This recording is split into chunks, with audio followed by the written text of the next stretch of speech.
Cody Alexander match quarters. We're going to be watching the technique of the Patriots' Kyle Dugger. Now, the Patriots are going to get into a fire zone pressure. They're going to bring this safety into the post, and then Dugger is actually going to work into the seam area. So he's going to be working from depth, and he's going to be in charge of the tight end. Now, there is no three to his side. The running back is set away. So there is no push to get him off, and then he's going to have to trade with the middle hook player. So this is really going to simulate what sticks coverage or any type of catch coverage from a safety is going to look like. So as we progress, you can see we're going to get our five-man pressure. So we're going to get the Mike linebacker through the B gap right here to the front side. We're going to get our middle dropper here. We're going to have our seam dropper to the field, and then to the boundary, that's where Dugger's going to fit. So we're going to get our post safety, and that's how it's going to all play out.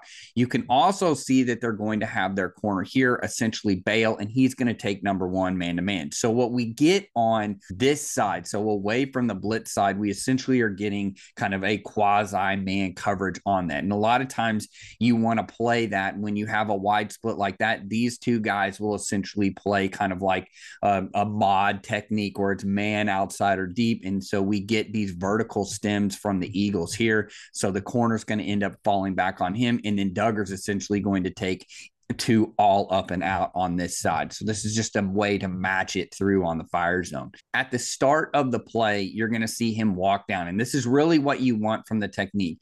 The problem a lot of guys have is when you slam down to linebacker depth, you're actually accelerating. It's going to be really hard for you to come to a complete stop and then turn around and work vertically. So instead, we're going to walk down to about 8 to 7 yards, and then we're going to pop our feet or prime our feet to then watch the route progression of the number two receiver. And this is exactly what Dugger does.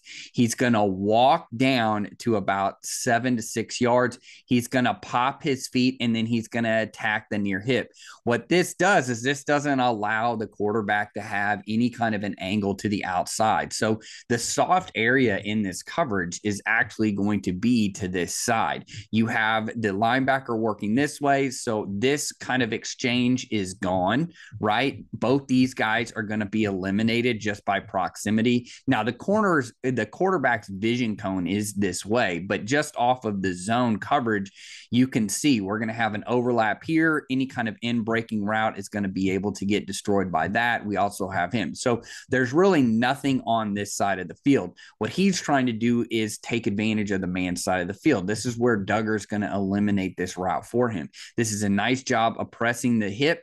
Hurts doesn't have anywhere to go, and then he's going to suction cup right there and stay on top. That's what you like to see, and then Hurts is just going to throw the ball away. So let's go to the very beginning. We're going to get our too high alignment, so we want to show that we're going to run too high. We're going to walk down. Once we get that indicator, so right here you can see the hands up, and we get Hurts into that. He kind of has that, he has a very unique way of receiving the ball from the gun. So once we get into that indicator, you can see Dugger's going to walk down. He gets to his mark. He's going to pop his feet, prime his feet. He's getting kind of an outside release to vertical. We get that kind of that rocker step by the tight end. He plants, drives, and that's when Dugger's going to work to the near hip with his eyes to the quarterback. Obviously, he's got the receiver. Hurts doesn't have anywhere to go, and he just throws the ball away. This is a great example of kind of running that sticks concept from fire zone, that catch and carry. Now, the one thing that if I know that someone will ask is, well, what would that look like if he goes vertical? If he goes vertical, he's going to really work that inside shoulder. He's going to make that tight end run through him to get to vertical. So it's a collision and carry, a catch and carry. And instead, we get the out route. He's going to pin to the hip and stay on top of the route, which is a really good example, again, of sticks coverage or catch coverage by a safety.